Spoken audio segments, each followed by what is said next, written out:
بسم اللہ الرحمن الرحیم۔ السلام علیکم اسٹوڈینٹس۔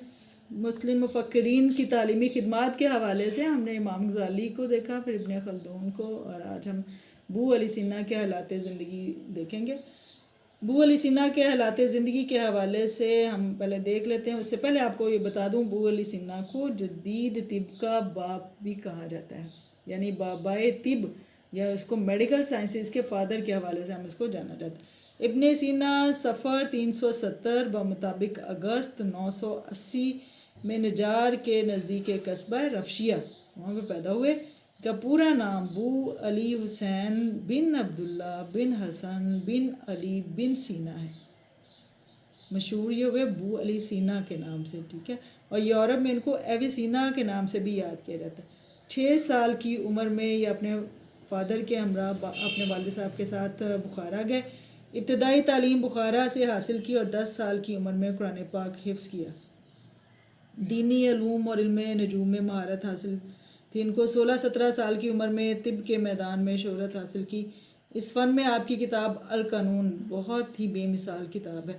20 سال کی عمر میں بہت سے علوم و فنون میں آپ نے شہرت حاصل کر لی تھی اور 21 سال کی عمر میں مصنف بن گئے۔ آپ نے فلسفہ، منطق، تصوف، ریاضی، طبیات، فلکیات، مابعد الطبیات پر کتب بھی بہت ساری لکھی ہیں۔ آپ کی کتاب الشفا کو جامع العلوم انسائکلوپیڈیا کہا جاتا ہے۔ یہ شارٹ کویسچنز پیپرز میں اس کو نوٹ کر لیجئے۔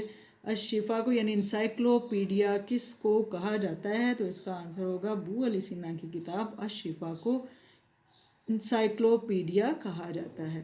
اور پھر ایک اور اس میں شارٹ کویسچن یہ آ جاتا ہے کہ ابو علی سینا کی تصانیف کی تعداد کتنی ہے، یعنی کہ بکس کی تعداد کتنی ہے؟ تو آپ کی کتب کی تعداد 100 سے زیادہ ہے۔ ابن سینا بنیادی لحاظ سے ایک مذہبی رہنما تھے اور آپ کی زیادہ تر تصانیف کا یورپی زبانوں میں ترجمہ ہو چکا ہے۔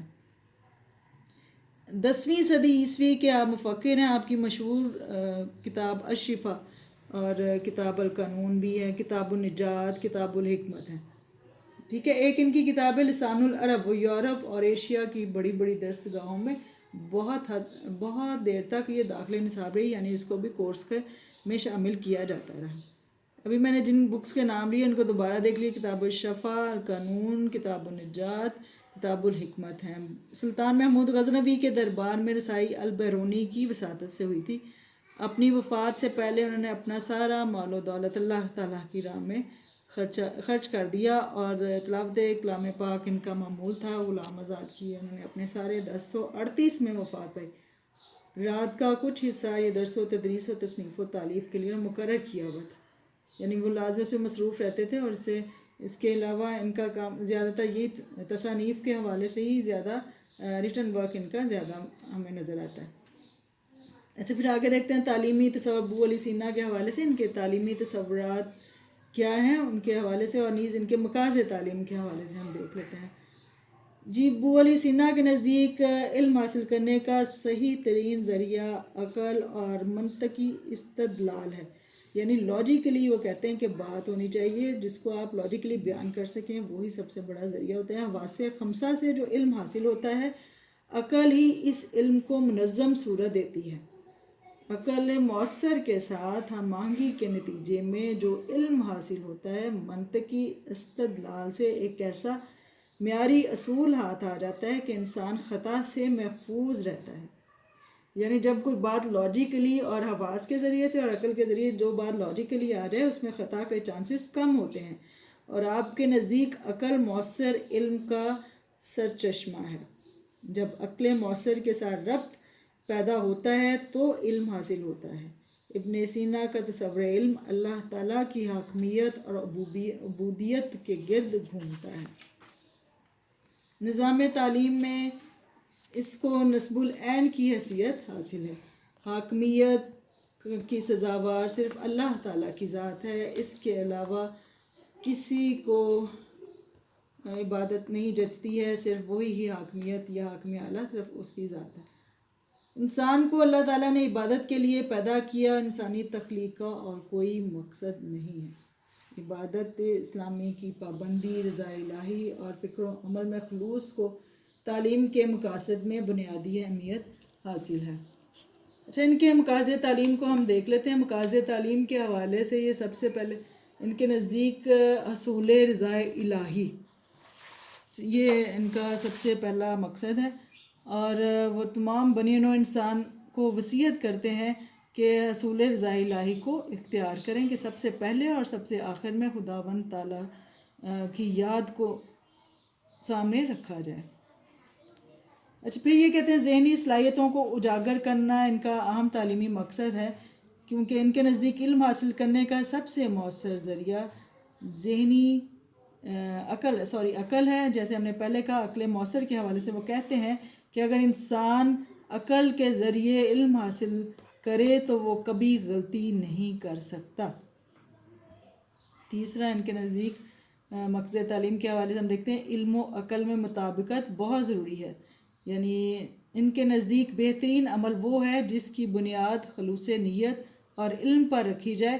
وہ چاہتے ہیں کہ علم اور عمل میں ہم آہنگی پیدا ہو، اور ان کا خیال ہے کہ جو علم حاصل کیا جائے اس پر عمل بھی کیا جائے. ان کے نزدیک علم کے بغیر عمل بیکار ہے، لہٰذا علم و عمل میں ہم آہنگی بہت ضروری ہے. اچھا، ان کے علاوہ اگر ہم دیکھتے ہیں تو ان کا عبادات کی اسلامی پابندی ان کے مقاصد میں ہمیں نظر آتی ہے، اور ضبط نفس کی تربیت، صحت جسمانی کی تربیت، منطقی استدلال کے ذریعے سعادت کا حصول، فروغ تعلیم، کردار اور فکر و عمل میں خلوص نیت، یہ بھی ان کے مقاصد تعلیم کے اہم پوائنٹس ہیں. اچھا، یہ کہتے ہیں کہ انسان کا اولین مقصد اللہ کی خوشنودی ہے. یہ خوشنودی عبادات سے حاصل ہوتی ہے. محض نماز، روزہ، حج اور زکوٰۃ وغیرہ ہی عبادت نہیں ہے، بلکہ چند حقوق بھی عبادات میں شامل ہیں، جیسے حقوق اللہ ہے، حقوق العباد ہے، حقوق النفس ہے. عبادت سے ضبط نفس پیدا ہوتا ہے، نیکی کی طرف رجحان اور برائی سے بچتا ہے. جسم اللہ تعالیٰ کی عطا کردہ نعمت ہے، اسے موزوں خوراک اور آرام دینا انسان کا فرض ہے.